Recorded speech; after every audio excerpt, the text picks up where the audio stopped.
ability of somebody to do something. Ability of somebody to do something. That means that somebody is capable of doing something. Or that means somebody is able to do something. Capable of doing something, able to do something, can do something. So first it shows ability.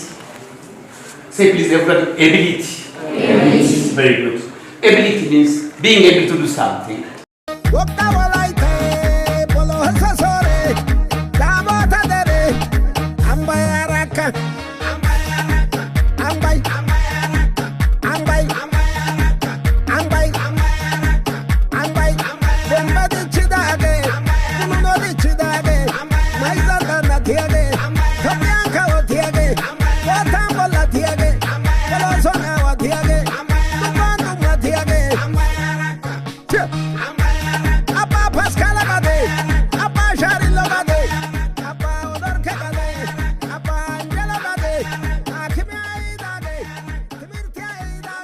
ሰላም እንደምን ቆያችሁ ውድ ተመልካቾቻችን ይሄ በወላይታ ቴሌቪዥን በየሳምንቱ የሚቀርብ ጎጆአችን የተሰኘ ፕሮግራም ነው በዚህ ፕሮግራም ምርጥ ተመክሮ ያላቸው ቤተሰቦች ባለትዳሮች አርሶ አደሮች ተማሪዎች እንዲሁም የተሻለ ልምድና ለሌሎች የሚመከር ለሌሎች የሚተላለፍ መልካም መልእክት ያላቸው አስተማሪና አዝናኝ ፕሮግራሞች የሚቀርቡበት ጎጆአችን የተሰኘ ፕሮግራም ነው ዛሬ ይህንን ፕሮግራም ደግሞ ወደ እናንተ ለማድረስ ከወላይታ ሶዶ ከተማ 29 ኪሎ ሜትር ርቀት ላይ አረካ ከተማ ላይ እንገኛለን አረካ ከተማ ላይ በአንድ አንጋፋ መምህር ቤት ነው የምንገኘው ማናቸው የሚሉ ካሉ ደግሞ በኋላ በሰፊው እናስተዋውቃችኋለን ፕሮግራማችን በዚህ መልክ ጀምሯል ማለት ነው ወደ እንግዶቼ እመለሳለሁ ከእንግዶቼ ጋር ዛሬ ከነሱ ጋር ሰፋ ያለ ቆይታ እናደርጋለን እናንተ ደግሞ እስከ መጨረሻ አብራችሁን እንድትሆኑ እንጠይቃችኋለን እስቲ እንተዋወቃለን መጀመሪያ ማን እንበል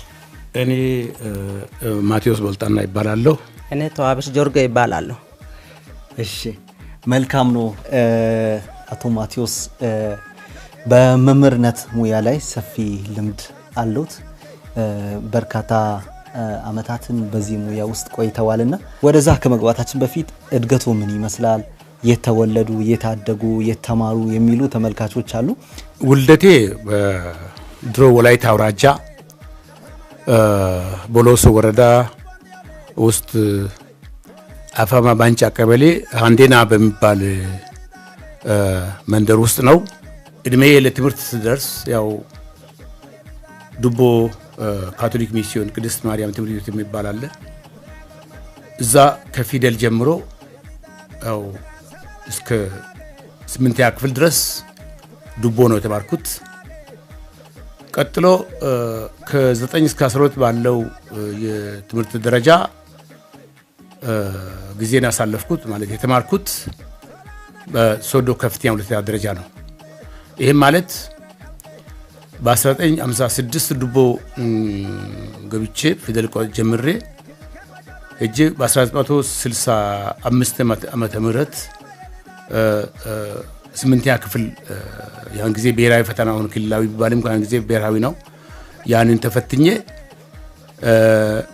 ጥሩ ውጤት በማምጣት አረካ ሃይ ስኩል 1966 ዓመተ ምህረት ገብቼው እስከ 12ኛ ድረስ አረካ ነው የተማርኩት እስከ 7ኛ ድረስ በቤቴ ከወላጆቼ ጋር ሆኜ ነው የተማርኩት እስከ 8ኛ ክፍል ጀምሮ ግን ካቶሊክ ሚስዮን ነው ያስተማረኝ በርግጥ አስተዋውሳቸዋለሁ እስካሁን ድረስ 65 ዓመተ ምህረት ዱቦ ካቶሊክ ሚስዮን ሰሚናሪ ሆኜ ነበር 8ኛ ክፍል ያስተማሩኝ ከዛ ከ9 ጀምሮ ያለውንም ጭምር እዛው ካቶሊክ ሚስዮን ነው ያስተማረኝ በእውነቱ ጥሩ ሰዎች አሉ አባቶቼ ፋዘር ጂኖ በተለይ ለወላይታ ልዩ አይነት ፍቅርና ውለታ አለው በስፖርት በኩል በሊባቶችም በኩል በትምህርትም ብዙ ነገር ሰርቷል ፋዘር ጂኖ ሌሎችም ቄሶች እንደዚሁ በመንፈሳዊነት ብቻ ሳይወሰኑ በሊማትም በኩል ከባድ ስራ ሰርተዋል እስካሁን ድረስ ባለውለታ ናቸው ሁላችን እንደምናውቀው ያን ዱቦ ነው ሆስፒታል የመሰለ ትልቅ ሆስፒታል ትምህርት ቤት ዱቦ ትምህርት ቤት አንጋፋ ከጥንት ጀምሮ ያለ ትምህርት ቤት ሁሉ የሰሩት እነሱ ናቸውና እኔንም ደግሞ አስተምሮ እንኳን ከዛ በኋላ ሶዶ ከቆየው በኋላ ለገዳም ትምህርት አዲስ አበባ ቅዱስ ፍራንሲስኮ ጉለሌ ክፍለ ከተማ ሄጄ ከነሱ ጋር ብዙ ጊዜ ኖሬ ቋንቋቸውን አስተምረው ትምህርታቸውን አስተምረው ብዙ ረድተውኛል። እስከዚህ ድረስ ያደረሱኝ እነሱ ናቸው። በእርግጥ በአንዳንድ ሁኔታዎች ከነሱ ተለይቼም ቢሆን እስካሁን ለኔ ባለውለታ ናቸው እና አስተዳደገ ይመስላል። መምህርነት ላይ 38 ዓመት ቆይቻለሁ የሚል ሐሳብ ቅድም ሲሰጡኝ ነበርና መምህርነትን መጀመሪያ ፈልጎ ነው የገቡት? መርጠው ወደው ነው የገቡት ወይስ እንዲሁ በአጋጣሚ የሆነ ነገር ነው? ከሆነ ደግሞ ሙያ ውስጥ ከገቡ በኋላ ደግሞ እንዴት አገኙ መምህርነት ሙያ? እንግዲህ መጀመሪያ እንዳልኩኝ ጉለሌ ከተማ ከካቶሊክ ሚስዮን ከቆየው በኋላ እነሱም ስረዱኝ በኋላ ትንሽ ስራም እንዳስፈለገኝ አውቀው የገዳም ኑሮ ደግሞ ከለቀቁኝ በኋላ እነሱ ራሳቸው እኔ ቤት ገብቼ ምንም ስራ ሳይኖር ስለሚቀረኝ እነሱ ናቸው ራሳቸው እኔ መጀመሪያ እዛው የቀጠሩኝ። መጀመሪያ ገዳም ስራ ከገዳም ወጥቼ ባዶ ቤት እንዳልገባ እንጀራ ሰጡኝ እነሱ ናቸው።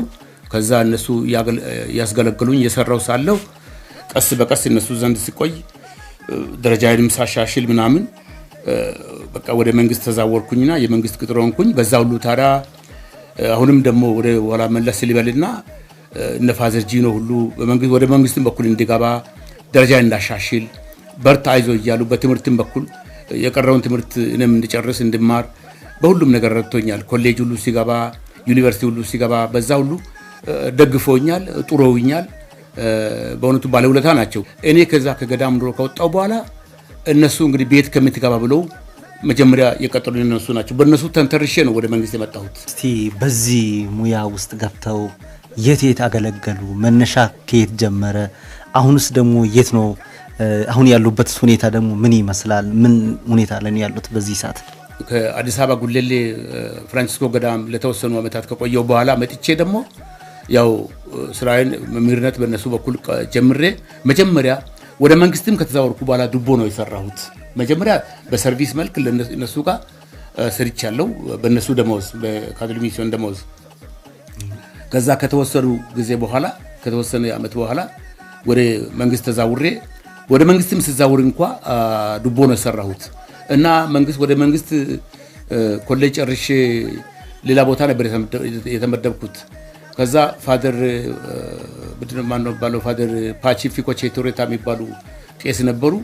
እኔ እዛ ከሄድኩበት መንግስትን ጠይቀው እኛ ጋር ይሄ ልጅ እኛ ጋር ቢያገለግልስ እኛ ጋርም እየሰራ ነበር በፊት ወደ መንግስት ተዛወረው። ስለዚህ አሁን ከኛ ጋር እሱ ቢቀጥል ምኞታችን ነው ቢመለስልን ብለው እስከ ዞን እስከ ክልል ሄደው ጠይቀውልኝ እነሱ መለሱና በተማርኩባት ትምህርት ቤት መልሼው እግዚአብሔር ይመስገን ያው በ5 ሳንቲም ደብተርና በ5 ሳንቲም እርሳስ ሀሁ በቆጠርኩባት ምድር በቆጠርኩባት ትምህርት ቤት መልሼ ደግሞ በደስታ ሳገለግል ከዛ በኋላ ደግሞ አረካ ትምህርት ቤት መምህር አስፈልጓል ተብሎ ባውጡት መሰረት ያው እንደገና ዝውውር ጠይቄ ያው ወደ አረካ ተሻገርኩና አሁን አረካ ሃይ ስኩል እየሰራሁ ያው ለዚህ ጊዜ በቅቻለሁ። አሁን ምን ደረጃ ላይ ነው ያሉት? ጡረታ ወጥተዋል? እኔ ያው እግዚአብሔር ይመስገን ለ38 ዓመት ካገለገልኩ በኋላ እግዚአብሔር ከአፈር በታች ሳልሆን በእድሜ ያኑሮኝ ሳልሞት ሳልከስም ያው ሳልበሰብስ እግዚአብሔር በህይወት አኑሮኝ ያው ጡረታ ዘንድሮ ከመስከረም 30 ጀምሮ ከጥቅምት 1 ጀምሮ ያው ባለ ጡረታ ነኝ። ጡረታ ወጥቻለሁ። ይሄንን ያክል ስለ ሙያው አጀማመር ወደ ስራ እንዴት እንደገባችሁ ካወራን መለስ ብለን ደግሞ ማዘርም እዚህ ያሉ እስቲ ከሳቸውም ጋር ጥቂት ቆይታ እናደርጋለን። እስቲ እንዴት ወደ ትዳር ገቡ? እንዴት ተጋቡ? እንዴት ተዋወቁ? ከመታወቅ ጀምሮ ወደ ትዳር ዘልቀው አሁንስ ምን ያህል ልጅ አፈሩ የሚለውን እስቲ እንጀምራለን። ማዘር እሺ፣ እኛ ቤትም ያው ዱቦ ነበረ። እኔም ደግሞ ዱቦ እዛው ነኝ። እሱም ደግሞ እዛው ያስተምራል። በዛ ነው የምንገናኘው እኛ። በዛ ነው እሱ ያስተምራል፣ እኔም እየተማርኩኝ በዛ እንደ 4ኛ 5ኛ ክፍል እየተማርኩ ነኝ። እሱ ደግሞ በ8ኛ በ9ኛ ያስተምራል። ያኔ በቃ እናውቃለን። እሱም ያውቃል፣ እኔም አውቃለሁ እሱን። ለዛ ነው የተገናኘው። ሁለታችን እሱም በቃ እኔን ጠየቀ፣ እኔም ደግሞ ወድቻለሁ ብያለሁ። በዛ በቃ ተገናኝተን በቃ እዛን ገብተን ጌታ ይመስገን ወልደን ሴት ልጅ ወልደን ወንድ ልጅ ወልደን እሱም ደግሞ በጣም ደግ ሰው ነው እኔም ደግሞ ለሱ ደግ ሰው ነኝ እኔም ደግሞ እሱ ትምህርት ቤት ሲሄድ ተቸግረን ቢሆንም በ12 ሰዓት ተነስቼ ቡና አፍልቼ ቁርስ ምናምን አቀርቤ እሱም እኔም ደግሞ እሱ በጣም ይወዳሉ እሱም ደግሞ ይወዳል እኔን ለዛ በቃ ችግር ምንም የለም በዛ ውስጥ ያለው መልካም በጣም መልካም አባት ነው እሱም ለኔ ያስባል እኔም ደግሞ ለሱ አስባለሁ በቃ በጣም ጎበዝ ሰው ነው እኔም ጎበዝ ነኝ በቃ በጣም ችግር የለም ጥሩ ነው ምንም ችግር የለም እስቲ እንደው ከዚህ ጋር አንድ ላይ አያይዘው አሁን ሴቶችም አሉ ወንዶችም አሉ ወደ 8 የሚሆኑ ልጆችን ወልደዋልና ልጆችን ማሳደግ ትምህርት ቤት ላይ በማስተማር ሙያ ነው ያሉት አቶ ማቴዎስና ትምህርት ቤት ሲሄዱ እነዚህ ልጆችን የማሳደግ ኃላፊነት በርሶ ላይ ደግሞ ይወድቃልና ልጆችን ሲያሳድጉ እንዴት ነበር ልጆች ጌታ ይመስገን በከሱም እነም ተባብረን አሳድገናል ጌታ ይመስገን አው ልጆችም ጌታ ብዙ ለኛ ልጆች ሰጥቶናል ጌታ የተመሰገነ ይሁን የርሶ ድጋፍ በዚህ ሙያ እሳቸው ውጤታማ እንዲሆኑ ጠንካራ መምህር ሆነው ቤት ላይ ጠንካራ ሚስት ባትኖር እሳቸው ጠንካራ ሆኖ ደግሞ አይቀጥልም እንደውም አንድ አባባል አለና ከጠንካራ ባል ጀርባ ጠንካራ ሚስት እንዳለች የሚያወራ አባባል አለ ስለዚህ ከዛ አንፃር የርሶ ሚና እንዴት ነበር ሚና በ12 ሰዓት ተነስቼ እና አፍልቼ ቁርስ ምናምን አቅርቤ በጊዜው ነው የምሰራው ደግሞ እኔም ደግሞ በ12 ሰዓት ነው የምነሳው ከዛ በኋላ በቃ ይሄዳል ይመጣል ለአጥ ምሳ ማስተካከላለሁ ከዛ እራት ማስተካከላለሁ በጊዜ እኔም ደግሞ ገበያ እጄ ነግጄ በሱ ቤት አንዳንዴ ገንዘብ ያስተማሪዎቹን እናንተ ታውቃላችሁ ብራይ በረከታችሁ እኔም ደግሞ ከዛ ከገበያ አምጥቼ የሱን የሌለበት ጊዜ እኔ ራሴን በራሴ ገንዘብ ቅቤም አይብናም ንግዳለሁ እኔ ለዛ ከዛ አምጥቼ እኔም ይደገፋለሁ አንዳንዴ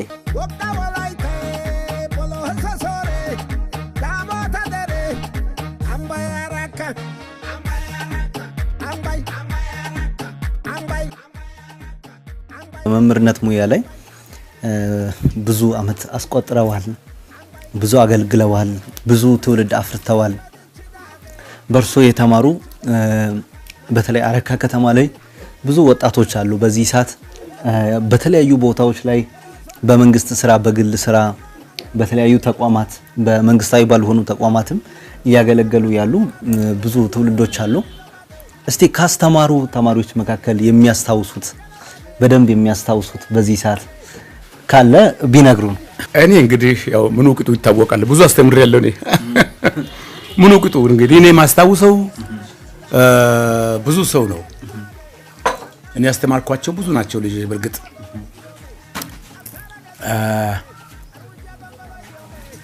አንዱ ዶክተር ሆኗል በርግጥ ስሙን ለጊዜው ዘንግቼዋለሁ ብራነ ፀሐይ የሚባል ታቋል ተክለወልድ ልጅ እሱ የኔ ተማሪ ነው ከሱ ቀደም ብዬ ደግሞ ያው አቶ ኃይለ ማርያም ደሳለኝ ቀደም ሲል እንዳስቀመጥኩት አስተምር ያለው ያው እሱ መምህር ልጅ ነው ቀደም ሲል አስቀምጫለሁ እሱ የአባቱ ጋሼ ደሳለኝ መምህራችን እንደነበሩ ነገር ያለው ቀደም በጣም ገር የዋሰው ናቸው ቀደም በእነ እንዳልከኝ እሳቸውም ደግሞ ለሀገር የቆሙ ለወገን የቆሙ ለሀገር አሳቢ ለወገን አሳቢ ታታሪ መምህር ናቸው እና ጋሼ ደሳለኝ በእውነተኛ አባታችን ናቸው እንግዲህ ሞት ግድ ነው ገደላቸው የሰው ልጅ ሞቱ አይቀርም ተብሎ ነው እንጂ ጋሼ ደሳለኝ እስከዚህ ቢኖሩ ያልጠላም ይወጥ እንግዲህ የሰው ህይወቱ እንግዲህ ያው አጭር ነችና የእግዚአብሔር ጥሪ ሆኖ ሄዱ እንጂ እኛ ራሳችን የሳቸው ውጤት ነን በአንድ በኩል የጋሼ ደሳለኝ ውጤት ነን ስለዚህ ያው እኔ ማስታውሳቸው አሉ ኃይለ ማርያም አንዱ ነው ቀደም ሲል እንዳስቀመጥኩ ለሱ የሱ ነገር ቀደም ሲል አንስቼ ያለው ያው ቁም ነገረኛ ነው ኃይለ ማርያም ከልጅነቱ ጀምሮ ቁም ነገረኛ ነው አዋቂ ነው ልጅም ቢሆን በልጅነቱ የልጅም አዋቂ ነበር አሁን እግዚአብሔር ደግሞ ያሳደገው ይሄን ደረጃ አድርሶ ኢትዮጵያን የመሰለች ሀገር መርቶ ያው ኢትዮጵያ የሀገራችን መሪ ነበር እንግዲህ ያው የኔ ተማሪ ሀገር ሲመራ እኔ እኮ ያን ጊዜ ሁሉ እኮ በቴሌቪዥን ሳየው ይሄ ልጅ እኮ የኔ ተማሪ ነው አለው ለሰው ሁሉ አሳያለሁ ይሄ ልጅ እኮ የኔ ተማሪ ነው ኃይለ ማርያም ይሁት የኔ ተማሪ ይላል እስከነባቱ ይነግራል ለሰዎች እንግዲህ እና ምንድነው ደስ ብሎኝ ነው የምለው ምክንያቱም የስራዬም ውጤት ነው የአሻራዬ ውጤት ነው። እንግዲህ አሻራ ኑር ያለው ማለት ነው በኃይለ ማርያም ላይ። ኃይለ ማርያምን በግንባር ቀደም አስታውሳለሁ። ጠቅላይ ሚኒስትራችን ነበሩ። ልጄ ሆኖ እኔ ያስተምረው ጠቅላይ ሚኒስትር ሲሆን ደግሞ ደስም የሚል ነገር ነው።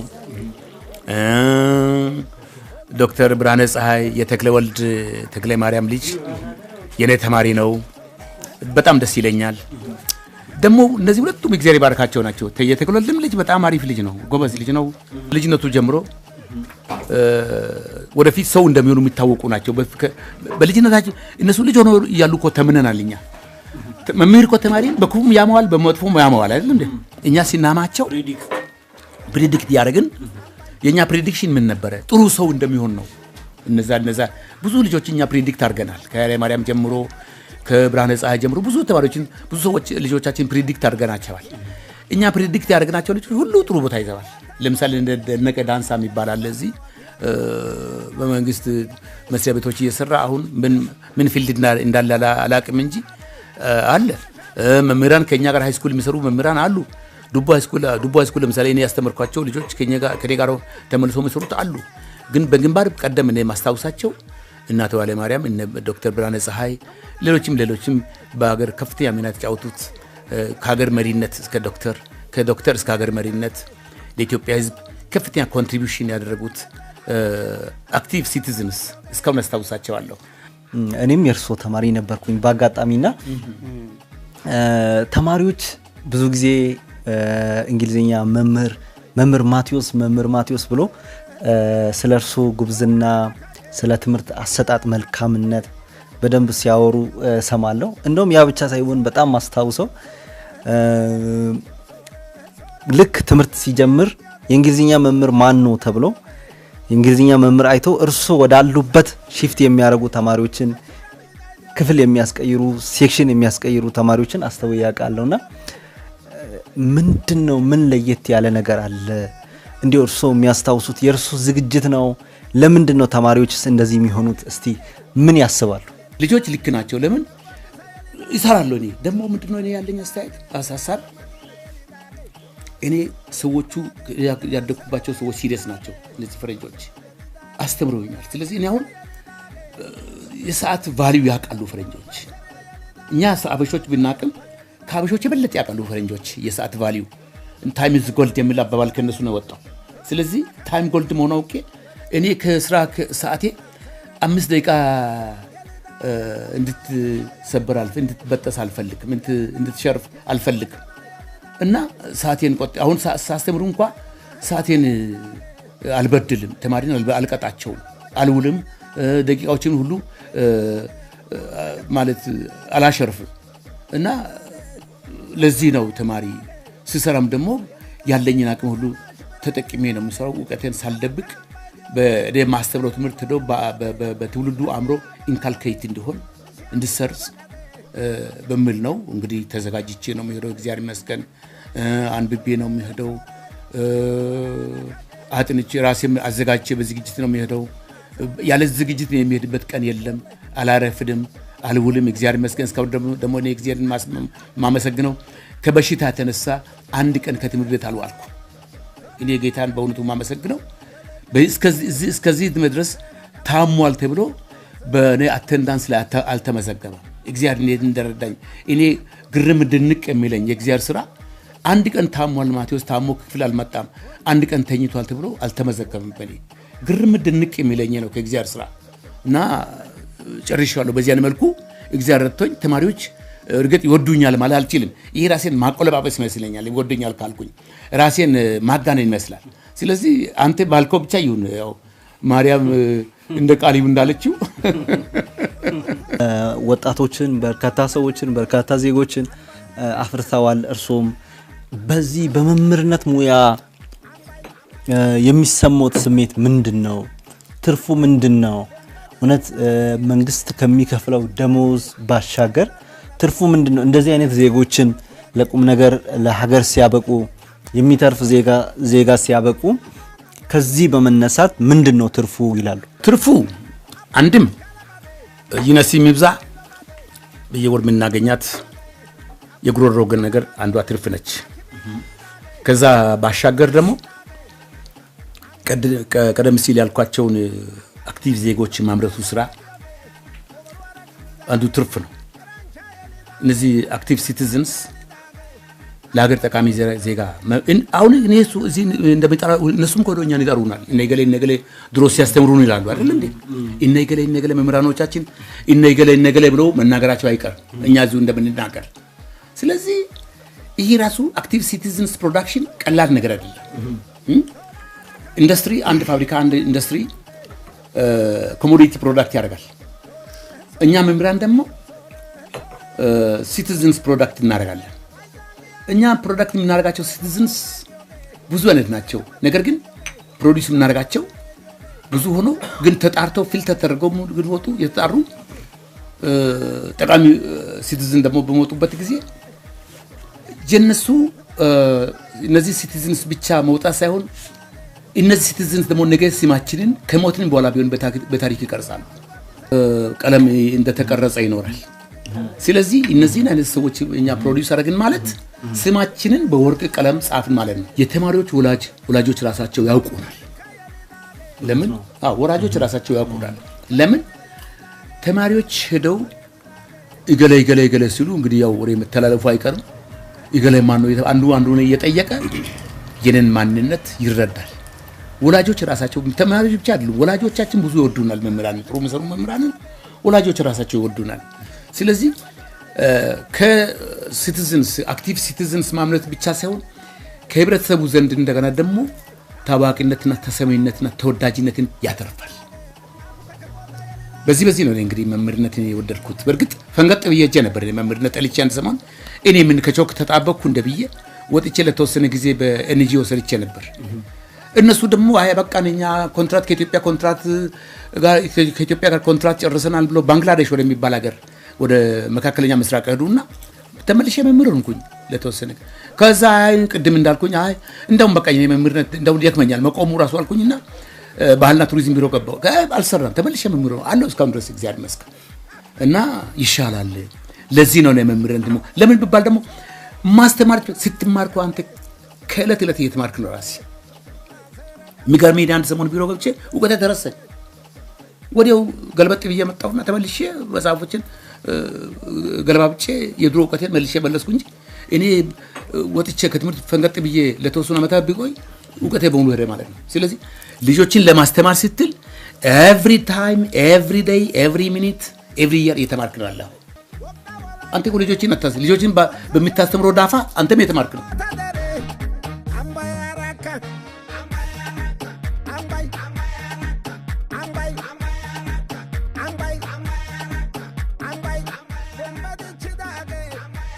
ተመልካቾች በመምህር ማቴዎስ ቤት ያለን ቆይታ እንደቀጠለ ነው። አሁን ደግሞ ከልጆቻቸው ጋር ትንሽ ቆይታ እናደርጋለን። እናንተ አብራችሁን እንድትሆኑ እንጠይቃለን። እስቲ ወደ መጀመሪያዋ ልጅ እንሄዳለን። ስሜ ማሪያ ማቴዎስ ይባላለሁ። ያው መጀመሪያ ልጅ ነኝ። ምን አይነት አባት ናቸው? እስቲ ጋሼ እንግዲህ ያው እኛ ቤት ያው ጋሼ ብለን ነው የምንጠራው እና ጋሼ በጣም ጎበዝ ነው። ትምህርት ቤት ራሱ ሲያስተምር እንዲያውም እሱ አሁን እዚህ ካስተማረ 3ኛ ክላስ ይሰማል እና በጣም ከፍ አድርገው ነው ድምጹን ራሱ ማለት በውስጡ ያለው ነው የሚያስተምረውና ሰው ሁሉ እንደሱ ጎበዝ ቢሆን አይጣላም።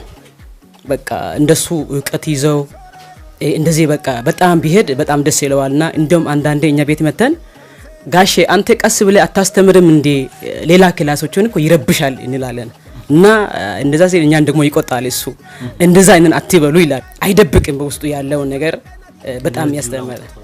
ያለው ነገር በጣም ያስተምራልና እንዲያውም ትዝ ይለኛል አንዳንድ ቀን ከሱ ጋር መንገድ ምናምን ስንሄድ እንዲያውም ሰው አይለቁም ጋሼን ጋሼ በጣም እኮ አንተን እንወዳለን በቃ እንደዚህ ባንተ ብዙ ተምረናል ብዙ ነገር ያየነው ነገር አለ ምናምን ብለው እንደውም እኔና ኢቲያ አንዳንዴ ከሱ ጋር ለመሄድ በጣም እንትን ይላል። ምክንያቱም ሰዎች በቃ እሱን አይለቁም በጣም ስለሚወዱ ጋሼ ያሉ በቃ አንድ 5 ደቂቃ ቆመን እንጠብቃለን፣ አንድ 2 ደቂቃ ቆመን እንጠብቃለን። በቃ ሰው ሰላም ያለ እሱን እንደውም አይለቅም።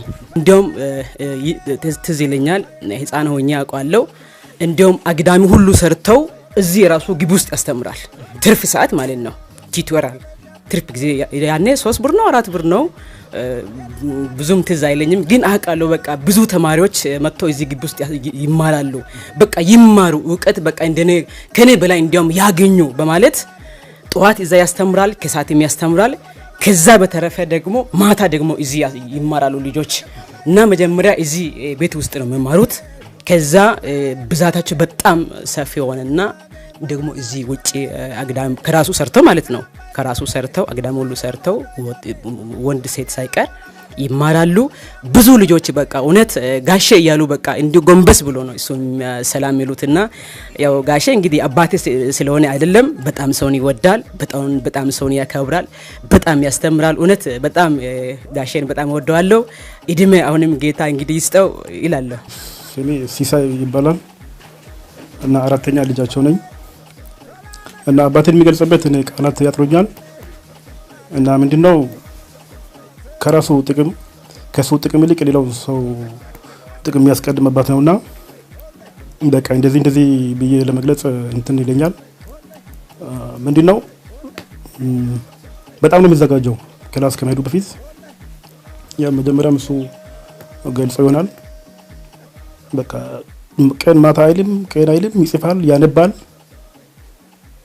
በጣም ነው የሚዘጋጀውና ሌሎች አስተማሪዎች እኮ እና ያየናቸው ነውና ብዙዎች እየቀለዱ እየፎገሩ ነውና አንተ ምንድነው ላንተ ወይስ ለብቻ አይከፈልም አንተ የሄደል ምንድነው ብዬ ሁሌ ከሱ ጋር የሚጨቃጨቅበት ሞመንት አለ ሁሉ ጊዜ ጧት ሄደና ከሰዓት መጥቶ ምሳ እንኳን ሳይበላ የሆነ ነገር እንኳን ሳይቀምስ ማለት ነው ከዛ ቁጭ ብሎ መጽሐፍ ማንበብ መገላበጥ ይጀምራል ከዛ ሁሉ ጊዜ ከሱ ጋር የሚጣላበት እንትን አለና ምንድነው የራሱ ጥቅም ይልቅ የሰው ነው የሚያስቀድመው ሌላ ምንድነው ደግሞ መጀመሪያም እሱን ገልጿል እና በሱ ተምሮ ብዙ ዶክተሮች ወጥቷል ከደም እሱ ያው ስማቸው ሊጠቅስ ባልችልም ብሎ ነበርና ከሱ ተምሮ ብዙ ዶክተሮች የኢትዮጵያ ብቻ ሳይሆን በተለያዩ ወደ አሜሪካ ቢትሄድ ወደ አውሮፓ ሀገራት ቢትሄድ ወደ ማዕከላዊ ምስራቅ ወደ ኤዥያ ቢትሄድ አሁን በሱ ተምሮ በተለያዩ ዲፓርትመንቶች ስፔሻላይዝ ያደርጉ ልጆች አሉ በሱ ተማሩ ማለት ነው እና እኔ 2009 ነበር የተመረኩት ዲላ ዩኒቨርሲቲ በሃይድሮሊክስ እና ዋተር ሪሶርስ ኢንጂነሪንግ ይባላል ወይስ ሃይድሮሊክስ እና ውሃ ምህንድስና ይባላል ከዛ ሲመረቅ እኔ ለማስመረቅ ሄደው ነበር ሁለቱም ሄደው ነበሩና ያው አንዳንድ ሴሬሞኒዎች ላይ ፎቶ ተነስተን ነበር በግቢው በአንዳንድ ቦታዎች ምናምን ከዛ ፎቶዎች እስካሁን በስልክ ያሉ የዛ የግራጁዌሽን ሞመንት የተነሳናቸው ፎቶዎች እስካሁን አሉ ከዛ አንዳንዴ ዝም ብዬ ስልኩን እንትን እያደረኩ ምናምን እየጎረጎርኩ ምናምን ዝም ብዬ በቃ ፎቶን ሳይ ዝም ብዬ ፖስት አለው ዝም ብዬ ፎቶን አንዳንድ ጊዜ ማለት ነው ከዛ በቃ ኮሜንት የሚያደርግ እዚህ አካባቢ ሰው ወይስ እዚህ የከተማ ሰው ብቻ ሳይሆን በአለም ያለው ሰው ነው ኮሜንት የሚያደርገው እዛ ምንድነው ባለው አሜሪካ የተለያዩ ስቴቶች ከኛ ሰዎች ብዙ በሱ የተማሩ ከአካባቢ ብዙ ሰዎች ያሉ አሉና በቃ በሚገርም ነው ኮሜንት የሚያደርጉ ምንድነው ምሉ የእውቀት አባት የብዙ ሰዎች አባት የሀገር አባት ያሉን ፖስት ኮሜንት የሚያደርጉና ሳይ በቃ ዝም ብዬ እገረማለሁ አባቴ ለኔ አንደኛ የቤት አባት ብቻ ሳይሆን መሆን ከሚችለው ማድረግ ከሚችለው በላይ ሆኗል አሁንም እየሆነ ወደፊትም ይሆናል ማለት ነው እንዲያውም አንዳንዴ ጋሸኛ ኮራሳችንን ችለናል ይያልኩ ምናምን እንዳይደውል እንዳይጠይቀኝ ለኔ እንዳያስብ እንዳይጨነቅ ምናምን እመክረዋለሁ ግን ይደውላል በሶስተኛው ምናምን ቀን አሁንም ደህና ነህ ይለኛል እና በጣም ውስጡ በቃ አሁንም በጣም እንደ ህፃን ልጆቹ ነው የሚያየኝ ይሄ እንደ አባትና ልጅ ያለን ነገር ባጭር ሲገልጽ ሲሆን እንደ አስተማሪም ነው ደግሞ ትምህርት ቤት አስተማሪ ነው አስተማሪነት ላይ ደግሞ በጣም ብዙ ሞዴል ነው ለኔ አጋጣሚ ሆኖ አሁን እኔም አስተማሪ ነኝ አባቴን ሳስብ ነው ምበረታው ስራዬ ላይ በጣም ነው ምበረታው እኛን አስተምሮ እሱና እኔ አንድ ክፍል ሆነንም ተምረናል ክፍል ውስጥ አስተምሮን ይመጣል እኛ ቤት አብረን እንመጣለን አንዳንዴ ከሱም ጋር እንደመጣን ወደ 2 ሰዓት ምናምን የቤት ስራ ካለ ሰርተን 2 ሰዓት ተኩል ምናምን እንተኛለን እሱ ግን እኛ ተማሪዎች ሆነን ተኝተናል እሱ ግን ለንባብ ይቀመጣል እዛ አንዳንዴ እሱ ተማሪ ነው አስተማሪ ነው እኛ አስተማሪ ነን ተማሪ ነን እለዋለሁ እሱ ከዛ ጧት ደግሞ እኮ ወደ 7 ሰዓት ሌሊት ይተኛና 11 ሰዓት ይነሳል ደግሞ ይቀሰቅሰናል ቶሎ ተነሱ ሰዓት ደርሷል ይለናል እና ምን አይነት አባት እንደሆነ በጣም ኤነርጂው የሚገርም ነው ደግሞ ያ ኤነርጂ ድሮ የኔ ማውቀው ኤነርጂ አሁንም አለ አሁንም ከዚህ ዱቦ እኔ በእግር ሂድ አንድ ሰው ቢለኝ በጣም ለኔ ይከብዳል ሄዳለሁ ግን በጣም ይከብዳል በየጧቱ ቲዩቶሪያል ካለ ደግሞ 11 ሰዓት ይነሳል 12 ሰዓት ይላል በጧቱ በእግር እንደ ወንድሜ እንዳለው ሞተር ምናምን ብዙ አይወድም በቃ በእግር ነው የሚሄደው ዛሬ እንደውም በሞተር እንዲሄድ በትግል በቃ በክርክር አሳምኛለሁ አይወድም ያ ምንድነው አቅሙን ያምንበታል አላረጀውም ይላል እና በዛ በጣም የሚገርም አባት ነው ሲያስተምር ደግሞ አባቴ የት ነው የሚያስተምረው የስንተኞችን ነው የሚያስተምረው ብሎ ሰው ቢጠይቀኝ አላቅም ማንንም ነው የሚያስተምረው ኬጂ እዚህ ጋር ፊደል የቆጠረ ልጅ አውቃለሁ ኬጂ እዚህ ቤት መጥቶ ቲዩቶሪያል ብቻውን አንድ ሰው ብሎ እኮ እንትን አይልም ለብቻ ሆኖ አንድ አብቲና አቡሽ የሚባል እዚያ አለ ከተማ ውስጥ እዚህ ሲያስተምረው ነበር ኤ ቢ ሲ ዲ ያለ መጻም ትላልቆቹ ደግሞ የመጀመሪያ ዲግሪ ዩኒቨርሲቲ የሚማሩ አሉ እነሱም ጋሽማቲ እዚች ጋር አሳይመንት እየሰራን ፕሮጀክት እየሰራን ይላሉ ይመጣሉ እዚህ ሰሌዳ አለኛ ቤት አሁንም ሰሌዳው አለ በዛ ሰሌዳውን እንጃው ሬዲ እናደርጋለን አረንጅ አድርገን ቀለም ቀባብተን ምናምን አጥቁረን ነው የምንጠብቀው እንደ ተማሪ ቁጭ ብለው ይማራሉ ትላልቅ አባቶች ማለት ነው ከዛት ደግሞ ወይ ማታ 9ኛ ይመጣል 10ኛ 12ኛ ድሮ ማለት ነው ቲዩቶሪያል እዚህ ግቢ ውስጥ ነው ከዛ ደግሞ በነጋታው 12 ሰዓት ግቢ ስራውን ይሄዳል ቲዩቶሪያል ካለ ማታ ደግሞ እዛ የኛ ቲዩቶሪያል ሌላ አለ መደበኛው እኔ በዛ ሰሞን ያ 15 16 አመት ነው ያ ከሆነና በዛ ጊዜ የነበረውን ኤነርጂ አሁንም አባቴ እንዴት ሳስቴን እንዳደረገው አላውቅም በጣም ጀግና ነው ቀደም ትላንትና ምናምን ጋሼ እንግዳ ይመጣል ምናምን የሚባል ነገር ምንድነው አልኩኝ ኦኬ ኢንተርቪው እኔን እኮ እንግዳ ምናምን ይመጣል ሰምቻለሁ እና ኦኬ ታዲያ እንደዛ ከሆነ ነገ ክላስ ትቀጣለህ እንዴ አልኩኝ አውቄ ነው የጠየቅኩት እንዴው ለማወቅ እኔ አሁን ቢሆን ወይም ወጣት እንደዚህ አይነት ዘመናዊ መምህር ቢሆን አሪፍ ምክንያት ነው ይሄ ለመቅረት ከስራ ግን አይ እዛ ሂጄ እዚህ ቶሎ ደርሳለሁ አላስፈቅድም ይፈቀዳል እኮ ቢጠይቅ ይፈቅዳሉ ግን አላስፈቅድም ነው ያለው እና እኔ የሚገርም አባት ነው ጥሩ አባት ነው ሞዴል አባት ነው ሞዴል አስተማሪ ነው ለተማሪዎች ደግሞ ሞዴል መምህር ነው ለአስተማሪዎችም ሞዴል መምህር ነው ለአካባቢም ለማህበረሰብም ሁለት እጅ ሰጥቶ ለህፃን ልጅን ሰላም የሚል አባት ነው እና በጣም ትሁት አባት ነው አንዳንዴ በመንገድ እየሄድን ጋሼ ይበቃል እኮ ሰላምታው ለዋል አያቋርጥም ትላንት ያገኘውን ሰው ዛሬ ደናነ ሰላም ነው እንዴት ነው በቃ ብዙ ነገር ይጠይቃል እና በጣም ነው መወድለት ይሄንን ስሜ አስተዋይ ማቴዎስ ይባላል ስላባቴ ምለው ነገር ያው እያንዳንዱ ሰው እንግዲህ በእያንዳንዱ ሰው ውስጥ እግዚአብሔር ያስቀመጠው ዩኒክ የሆነ ነገር አለ እና ያው ዛሬ ስላባቴ እንዳወራድል ስላገኘው እኔ ምለው አለኝ በነገሮች ላይ አኪዩሬሲ ማለት ሻርፕ የሆነ ነገር መፈለጉ በሁሉም ነገር አንዳንድ ነገሮችን ሰዎች ሞክረው ሳይችሉ ሲቀሩ ሸፋፍነው ምናምን ያልፋሉና በፍጹም አያልፍም ምንም ይሁን ምን ነገሮችን በጣም አብጠርጥሮ ማወቅና ተማሪዎችም አውቀው እንዲያልፉ የመፈለግ ነገሩን አይበታለው ለምሳሌ ክፍል ውስጥ ፕሮናንሲዬሽን በትክክል አንድን ቃል አንድ ተማሪ ካልጠራ በቃ የግድ መጥራት አለበት ነው እንደምንም ጠርቶ ነው የሚያልፈውና እንደዚህ አይነት ሌላው በማህበረሰባዊም ህይወት ያለው ቅድም ወንድሜ አንስቷል ትህትና ሰውን ሰላም ሲል ራሱ ሁሌ የሚጠቀማት አንድ ቃል አለች ታይሽሌ ይላልና እደነቅበታለሁ አንዳንድ ጊዜ ትህትናው ዝቅ ብሎ ወንድም ሴትም ሰው ሁሉ የሚያሳየው ትትና በጣም ልዩ ነው። ስለዚህ እንግዲህ እንደዚህ አይነት አባት ስላለኝ በጣም እድለኛ ነኝ። ቀሪ ዘመኑን ጌታ ይባርክለት እላለሁ። አመሰግናለሁ።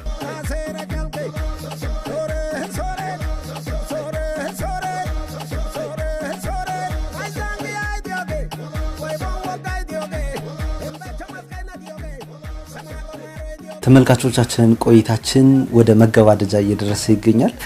መምህር ማቴዎስ በርካታ አመታትን በመምህርነት ሙያ ቆይተው ሰፊ የሆነ ከልምዳቸው ከተመክሯቸው ከልጆቻቸው አፍ ብዙ ነገሮችን እየሰማን እያዳመጥን ወደ እናንተ መሰናዶ ያደረስን ቆይተናል። ብዙ ተማሪዎች እንግዲያውስ በሳቸው ተምረዋልና ከተማሪዎች መካከል አንድ ፍሬ ወይም አንዲት ተማሪ አለች። እስቲ እሷ ደግሞ ስለ መምህር ማቴዎስ ምን ትላለች የሚለውን እስቲ ተከታትለን ደግሞ እንመለሳለን። እልፍነሽ አደነው እባላለሁ። አስተማሪያችን ማቴዎስ ቦልጣና ሲባል አገር ያወቀ ነው እንጂ በኔ ተነግሮ የሚያልቅ አይደለም። ደስ የሚለኝ ምንድነው ታሪክ ላይ እንደዚህ አጋጣሚ አግኝተን ጋሼ እንዲቁጭ ብሎ ይሄ ያንሳል ነው የሚለው ብዙ ሰዎችን እግዚአብሔር ይመስገን እድሜ ሰጥቶ በቃኛ ሃይ ስኩልም ሆነ ሌላ ሀገርም ቢሆን በእንግሊዘኛ ስም ሲጠራ ያለ እሱ ስም አይጠራ። ዩኒቨርሲቲ ሲኔድም እንግሊዘኛ ባወረነው ቁጥር ሁሉ ጋሼ ነው ሰዎች የሚያወሩት እና አስመስሎ ለመናገር ሐሳብ የለው። ለሱ ያልገባው ነገር ቢሆን ዲክሽነሪ ይዞ ለመውሰድ ይሄዳል። ዱቦ ተምር ያለ በሱ 8ኛውንም 7ኛውንም የራሱ ዳቦ ከነው ያሉ የሱን ትልቅ መጽሐፍ ያመጣል። ያለ መጽሐፍ ዝም ብሎ በልቦ ዝም ብሎ ያወቀውን ብሎ አያስተምርም። ትንሽ ግርስ ካለው መጽሐፎችን አምጥቶ በእኛ ፊት አስቀምጦ ያ መጽሐፍ ገልብጦ ነው እንጂ አስተማሪ ተማሪ አያቅም ብሎ ያልሆነ ነገር ተናግሮ ያልፋል። ይህ አይነት ልምድ የለም። መጽሐፍ ጋር ነው ህይወቱን የሚያሳልፈው። ለኛ ለሀገራችንም እውነቴ ነው የሚለው እንደዚህ አይነት ሰዎችን አበርታታችሁ አይታችሁ በመጠየቃችሁ እጅግ አድርጌ አመሰግናለሁ። እኔ ቤተሰብ ነኝ። መምህር ማቴዎስ ማለት ያው አማቼ ነው፣ የሂቴ ባለቤት ማለት ነው። እነዚህ ልጆችን በትህትና ይዘው እነዚህን አስተምሮ የወግ የማድረግ አድርሰው የልጅ ልጅ አይተው አይደለም ከዚህ በላይ ረጅም እድሜ መምህር ማቴዎስ ይኖራሉ የሚል ግምት አለ። ደግሞ በክርስትና ህይወታቸውም እጅግ ጠንካራ ናቸው። እንደ ቤተሰብ እኔ አሁን አባቴ በህይወት የሉም። ነገር ግን አባቴ የስጋ አባቴ በህይወት ባይኖሩ እኔ አሁን ካሳደገኝ አባቴ አብልጬ የማየው መምህር ማቴዎስን ትልቅ ሰው ናቸው። ሌላው እዚህ በቦሎሶ ሶሬ ወረዳ አረካ ከተማ አስተዳደር አልፎ ወላይታን አጠቃላይ ወላይታን ማለት ይችላል መምህር ማቴዎስ ቦልጣናን የማያውቅ ሰው የለም። በሱ ተምሮ የተሻለ ደረጃ ደርሰው አገር እስከ መምራት ድረስ የደረሱ ሰዎች በሱ ተምረዋል። ደግሞ ያንን አይደለም ያንን እኮ ሌሎችም አድርገዋል፣ ብዙዎች አድርገዋል። ግን ለየት የሚያደርገው ባህሪ ምንድነው? የእንግሊዘኛ ቋንቋ ኪሎታቸው ከዚህ አልፎ ተሻግሮ የሚፈልግ ነው። ጡረታ ይወጣሉ ሲባል እጅግ ያለቀስኩበት ነው። እውነቴን ነው የምለው። አሁን ልጆች እዚህ ጋር ኢንተርቪው ሲደረጉ አንዳንድ ነገሮችን ሲመልሱ እኔ እዛ ጋር ቁጭ ብዬ ሳለቅስ ነበር። ምክንያቱም ይሄ ሰው ጡረታ ሲወጣ አንድ ቀን አሰብኩኝ በራሴ ወይኔ አልኩኝ። ጡረታ የሚወጣ አይምሮ አልኩ። ወይኔ ጡረታ የሚወጣ አይምሮ። ይሄንን አይምሮ እንደ አዲስ ሪቪው አድርጎ ወደ ስራ ማስገባት ነበረበት። እንደ መንግስት እንደ ራሴ ነው ማስበው። እውነቴን ነው የምለው። ቤት መቅረት የማይገባ አይምሮ ነው ያለው። እግዚአብሔር አምላክ ይባርክለት እንጂ በጣም ከባድ ነው። በእርግጥ ከጡረታ በኋላ ከርጅና በኋላ ስራውን ዲቴል ገብቶ ህዝብን ማገልገል አይቻልም አይደለም። ይሄ ኢናቢሊቲ አይደለም፣ በጣም ይቻላል። ግን መምህር ማቴዎስን እኔ መግለጽ የሚችልባቸው ብዙ እንትኖችም ስላሉ ያንን ደግሞ አሁን በእናንተ ፊት እንትንላለሁ አይደለም ተገልጾ አያልቅም የሳቸው ነገር። አሁን ያላቸው ነገር ምንድነው? እውነቴን ነው የምለው እነዚህ ልጆቹ ናቸው። በቃ መምህር ማቴዎስ አሁን የሚያገኙት ደሞዝ ሰው የዕለት ጉርሱን ያው እግዚአብሔር ይመግበዋል አይደለ? ሰው ይሄንን አይደለም። አሁን እሳቸው ለተነሱበት ዓላማ ቆርጦ ለተነሱበት ዓላማ እጅግ ቁርጠኛ ናቸው። ግን አሁን ያላቸው ሀብት ምንድነው? ይህን ያክል ህዝብ አገልግሎ ይህን ያክል ለአገር የሚሆኑ ሰዎችን አፍርቶ መምህር ማቴዎስ አሁን ያላቸው ነገር ምንድነው ቢባል ቤታቸውን አሁን እናንተ ስታዩ ያለው ነገር ኢንቫይሮንመንቱን እናንተ ስታጠኑ እንደዚህ የሰራ ሰው ባይመስሉ እንኳንስ ትልቅ አሴት ናቸው እነዚህ ልጆች በእውነት ነገ እነዚህ ልጆችን ከመምህር ማቴዎስ ደረጃ ባለፈ ደረጃ ላይ እነዚህ ልጆችን እንፈልጋቸዋለን። እናንተን ደግሞ የወላይታ ቲቪ ሐሳቤን ሳጠቃልል በጣም የማመሰግነው ደስ የሚለኝ ነገር የዛሬ 3 እና 4 ቀን ያለቀስኩትን ሐሳብ ይዛችሁ ነው እናንተ ብቅ ያላችሁት። እንዲህ አይነት ሰው ወላይታ ውስጥ መኖሩ እናንተ ደግሞ እንዲህ አይነት ሰው ባለበት ቦታ እስከ ቤቱ ድረስ ደርሳችሁ ይሄን ማውጣት መቻላችሁ ወላይታን ቲቪ እኔ በጣም ላደንቃችሁ ወዳለሁ። እውነት ተረስቶ ቀርቶ ነበር እንደ መምህር ማቴዎስ ቦልጣና አሁንም በሆን ለአገር እጅግ ከፍተኛ አስተዋጽኦ ያበረከቱ ሰዎች ነገር ግን ተረስተው የቀሩ ሰዎች አሉ። ሊታዩ ይገባል፣ ሊወጡ ይገባል፣ በህዝብ አይን ሊገቡ ይገባል። አሁን ሞር የሚጨነቁ ሰዎች ወይኔ መምህር ማቴዎስን እኮ እንደዚህ በሚዲያ አይተን መምህር እንዲበረታታ መንግስት ለመምህር የሆነ ነገር እንዲያደርግ ሌሎቹ ተስፋ ቆርጦ አሁን የመምህር ህይወት እያሉ የራሳቸውን ሙያ በራሳቸው አቅልለው መሬት ላይ ጥሎ ተስፋ እየቆረጡ ያሉ ብዙ ሰዎች አሉ። ለነዛ ይሄ ትልቅ ትምህርት ነው የሚሆን። ተመልካቾች ይህ ጎጆአችን የተሰኘ ፕሮግራማችን ነው። በአረካ ከተማ በጎጆአችን መሰናዶ ላይ በመምህር ማቴዎስ ቦልጣና ቤት ላይ ተገኝተን መምህር ማቴዎስ የነበራቸውን ልምድ ሰፊ ልምድ እንዲሁም ተመክሯቸውን የህይወት ልምዳቸውን በሰፊው ወደ እናንተ ስናደርስ ቆይታ አድርገናል። ፕሮግራማችን ወደ መጨረሻ ደርሷል። ልንሰናበት ነው። እንዲሁ ስንሰናበት ደግሞ አንድ መልእክት ልናስተላልፍ እንወዳለን። መምህር ማቴዎስና ሌሎችም እንደነ መምህር ማቴዎስ የመሳሰሉ ጠንካራ የሀገር ባለውለታዎች ትውልድን በማፍራት የድርሻቸውን የተወጡ በርካታ መምህራን አሉ። መንግስት ደግሞ መምህራንን ሊመለከት ሊጎበኛቸው ይገባል የሚል መልእክት አለን። ፕሮግራማችን የተከታተላችሁትን ይመስላል። ከቀሪ ወላይታ ቴሌቪዥን ፕሮግራሞች ጋር ሰናይ ጊዜ እንዲሆንላችሁ እንመኛለን።